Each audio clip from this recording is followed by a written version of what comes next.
Consciousness is awareness. Awareness is paying attention and noticing.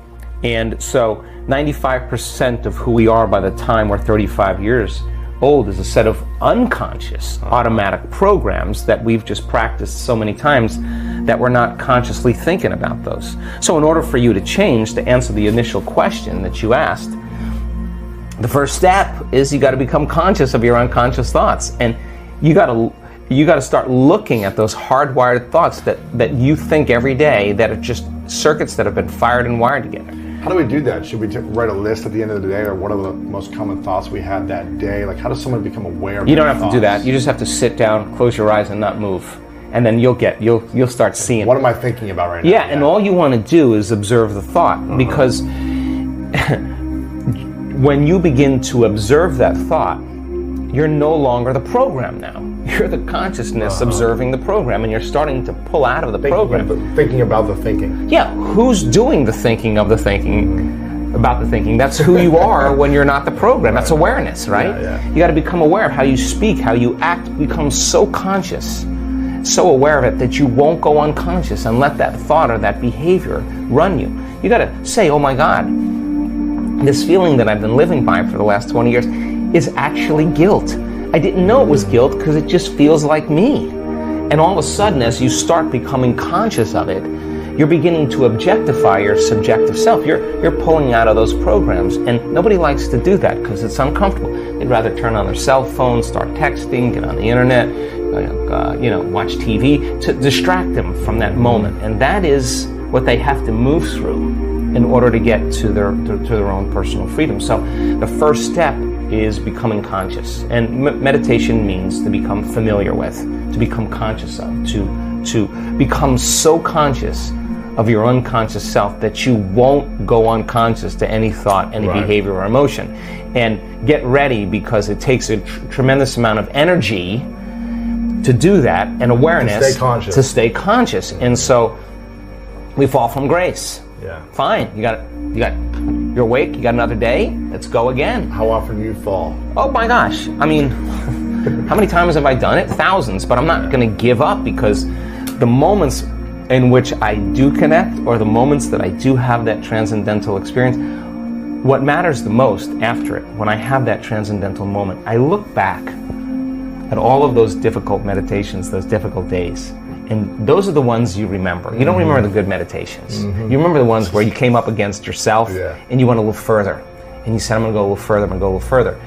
Or you had a rough day and you just went in and you at the end of the day, you surrender and you have the classic, oh my God moment. There's no linear correlation. It's just whether you're willing to live in creation instead of living in survival. And so you get better at it. We just get better at it. And for me, staying conscious and staying aware and staying present is an art, because you know when someone's present with you in your life because they're paying attention to you. You know when they're not present with you because they're not paying attention to you. So imagine this field of information, this intelligence that lives within you and I, that's governing everything material in this world. It's a self-organizing intelligence. You have access to it, so you better get present with it as well as you can get present with anything else. And just because you can't see it doesn't mean it doesn't exist. That realm you can't experience with your senses. You can only experience with your awareness. So then people have to take their attention off their bodies and go from a somebody to a nobody. Take their attention off the people in their life and go from that they identify with, and go from a someone to a no one. Take their attention off the things in their life, their cell phone, their computer, their car, and go from something to nothing. Take their attention off where they sleep, where they work, where they're sitting, and go from somewhere to nowhere. Take their attention off the predictable future and the familiar past and time, and go from some time to no time. And now if you're taking all of your attention off of everything material in this three-dimensional reality, now there's only one other thing that's left. That means you're in awareness, your consciousness. And now that is the bridge, that is the door to the quantum field, and you can't enter the quantum field as a somebody. So if someone has spent their whole life working on having the perfect body, or so much so they have so much attention on their pain, where you place your attention is where you place your energy, it's going to take some work for them to take all of their attention off their body, right? Because they'll do it and then they'll go back, let's see if the pain's still there. Oh, the pain's still there. So it's a little bit of a waltz in the beginning, but as people start applying this, you start getting better at it. As an example, we had Bond University, university in Australia on the Gold Coast. Senior researcher took the large majority of my brain scans, and she had them analyzed by her graduate students, and they statistically looked at everything. One of the most startling things for the research team was our community's ability to get to that point where there's nobody, no one, no thing, nowhere, no time. And I'm talking 4 seconds. I'm talking 5 seconds. I'm talking 9 seconds. Just give me a second. I know how to do this. They've practiced it enough times that the creative moment is when you get beyond yourself, when you dissociate from everything known in your material world. Turns out when you do that and you start changing your brainwaves slow down into alpha and theta. You're suppressing the memory bank of the known self that keeps you plugged into three-dimensional reality.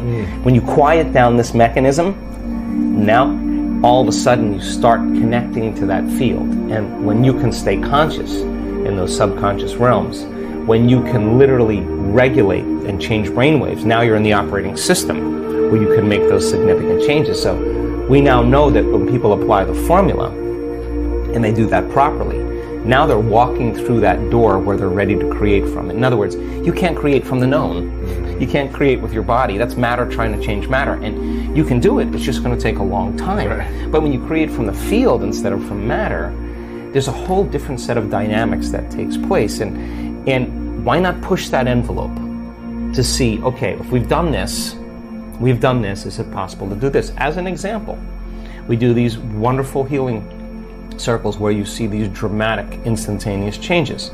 So the person who's healed themselves of some health condition, when it comes time to heal somebody else, they're going to say, well, now I understand the science, I understand how this all works, I know how to get beyond myself, I know how to open my heart. They start piecing it all together. Let's take the formula to the next level. Now they witness a significant change in a person's body in real time, right there.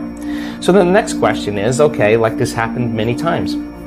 As an example, the woman who was at the event in Mallorca, Spain, her brother had a massive stroke in Colombia, and she went back to Colombia, and he was in a coma for 2 weeks. She called up the healing circle and said, hey, can we do a healing on my brother? Now, if you're playing by the rules of Newtonian physics, three-dimensional reality, you're going to say, well, you need to be in front of the guy in order to heal him. But if you understand there's no separation in the quantum, that everything's connected when you're in that place, so wouldn't that be the next application of the formula? So they go over the science, they get it. Okay, we just need a picture of him, and that's our coordinate. And if we're in the field, sending a frequency to that coordinate. Yeah, but you're not sending it anywhere because there's nowhere to send. There's no space and time there. You're connecting to it, exactly. That's a great way to say it. In 1 hour after that coherence healing, he comes back to consciousness. Wow. Now, that's the extension of where we're going. You see, now we're progressing. A woman who was in one coherence healing group is a pediatric nurse in Children's Hospital in Seattle, and again witnessed the amazing miracle after our event in Toronto. She comes back, and there's they call them friends. There's a little guy failing. Doctors hit him with the paddles, they use all the drugs to bring him back, and they walk out of the room and they say, we lost him. She walks over, puts her hands right in the field, and this kid comes right back online. Doctors are like, what was that? And now, so we have a lot of our interest now is, I want to get 50%. 1 out of 2 people, we're collecting the data in this coherence healings. When we're 50%, we're going to walk into a children's hospital. We have 3 children's hospitals right now that are interested in us. We'll show them the data. We'll show them the results. We'll say we don't want any money. We'll never even touch the kids. All we want to do is just change their lives. And when we're 50%, we're going to start doing it in children's hospitals. And we're gathering the data right now. That's pretty cool.